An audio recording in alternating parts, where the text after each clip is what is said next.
Hello and welcome back to another thrilling episode of Jack's Jam.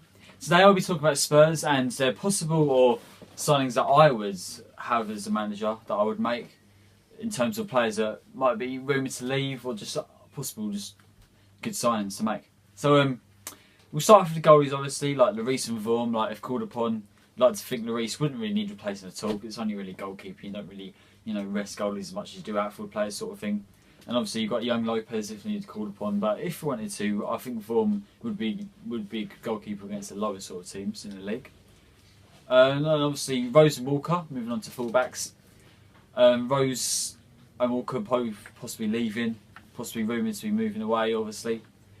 Because they don't really have the money, they're not really receiving the money they want, their wages sort of thing. So if I was manager and I'd be looking at getting replacements, I'd probably look at Ryan Bertrand of Southampton, because I'd think obviously other bigger clubs may be difficult to tempt away their main sort of players. Obviously Spurs would want a main player of a bigger team rather than a reserve. So I'm thinking Bertrand probably be a realistic player to replace, and also Seamus Coleman as well of Everton, because even though he's broke his leg and obviously will be out until at least the start of next season, Trippier I'd like to think would be able to fill in the shoes until Coleman returns. I think he's good enough. Obviously, him and Davies I think will be good enough next year against the lower sort of teams that are towards the bottom half of the table. And I think if called upon, I think Michel Pochettino can trust them to put in a good performance and not stand out as a bad player, still be able to do the jobs. So moving on to centre backs now, I'd say Vertonghen and Alderweireld. Obviously there's nothing wrong with it. Best defence last year sort of thing. There's not much better good centre halves, but obviously you want to look at not playing them every week. You want to obviously you've got the cups and you've got Champions League, so you want to have a replacement. So obviously Kevin Wimmer, I thought he looked alright, but towards when he started playing more, when it was Vertonghen or Alderweireld, I can't remember, one of them was injured, and Wimmer was playing a lot more, and he it looks a bit more dodgy than I thought he would be. I thought he looked good as a third choice centre half at Spurs. So also he's a possibility of him moving to Watford. So another rumour to suggest that you obviously definitely would need a new one. Not only wouldn't you want one because Villa might be leaving, but because he will definitely be leaving, then you would want another one. Obviously I would like Van Dijk. Obviously he's a third choice, but I know he wouldn't want to come as cover. All the controversial he's had with Liverpool, whatever's happened, a lot of money. Spurs wouldn't be overly impressed with paying more than 30 million for sort of reserve or someone that's gonna, someone who's gonna want a lot of money as well because he's moving to a bigger club. Someone who's gonna want to go places to win trophies, improve at where he's at Southampton. So I'd like that, but that's not realistic. But something I do find realistic is I'm a big fan of Michael Keane at Burnley, and obviously me and Lewis being the owner of the channel, have our arguments about Ben Gibson and Michael Keane, about how he loves Ben Gibson completely, but I always have Michael Keane any day over Ben Gibson. So obviously Michael Keane is a more realistic sort of signing.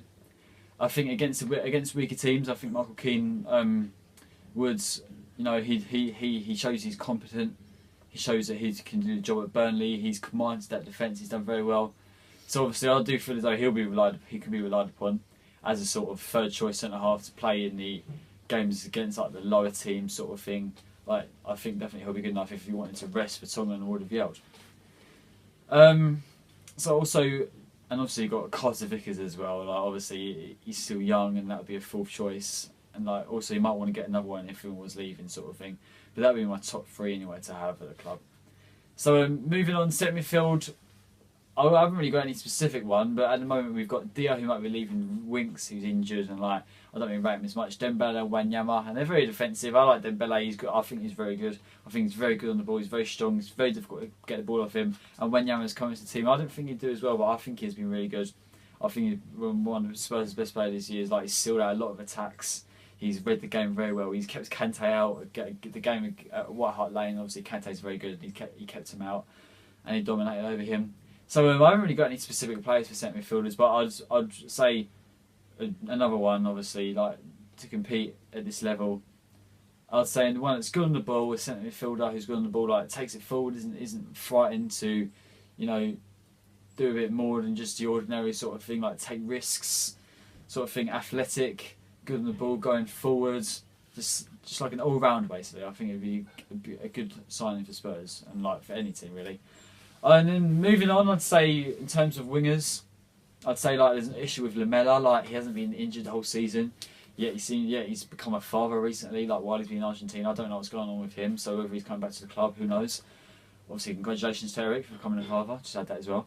Obviously, and then you obviously have Heung-min Son. He's done very well when called upon this season. And even though he has done well, I still feel as though he's much better as a sub because I feel he goes missing when he starts the game and he plays the majority of the game. So obviously, I'm a big fan of Willian. I loved him at Spurs, and obviously he doesn't play often at Chelsea, and like I don't see why not because I think he's really good. And obviously, I wouldn't say I'd murder, but I'd love to have Willian over Son at Spurs.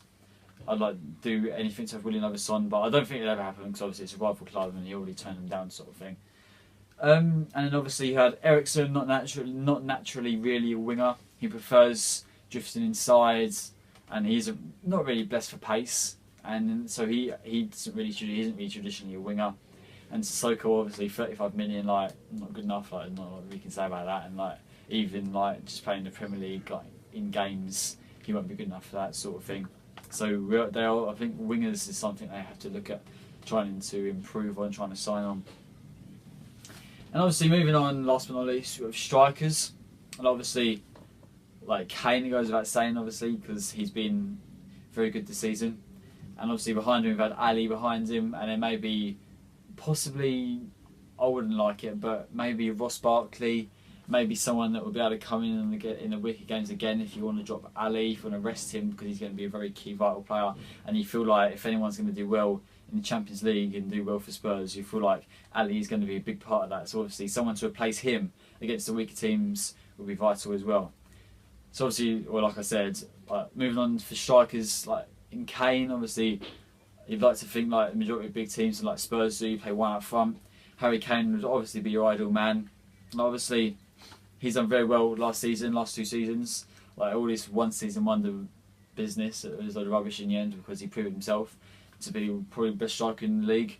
Like he scores from anywhere. It's not just his box. He's not just good in the box. He's good outside the box. He's good at long shots. He's strong. He's powerful. He's confident. He tries to take opportunities, and he does. I think he does very well. Obviously, he does because he's still not reasonably old. And obviously, if he wants to be rested because we're playing quite often, it'd be good to have like a reliable. Again, I haven't really got anyone a decent, reliable replacement for games. A weaker sort of team, like to risk, like obviously for injuries and suspensions, but he doesn't really seem to get suspensions. But injuries could be a bit of a worry, possibly for playing more games. So obviously a reliable replacement. Obviously Janssen hasn't proved what we thought it would be. Janssen hasn't really lived up to the expectations. He might be on his way out as well. So obviously another striker would be good to get in, sort of thing, because you can't really expect Kane to be fit every game and play 90 minutes every single game. Like obviously a replacement would be good.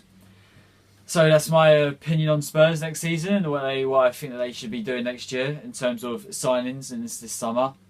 And obviously I'll be following them because as a massive Spurs fan I am.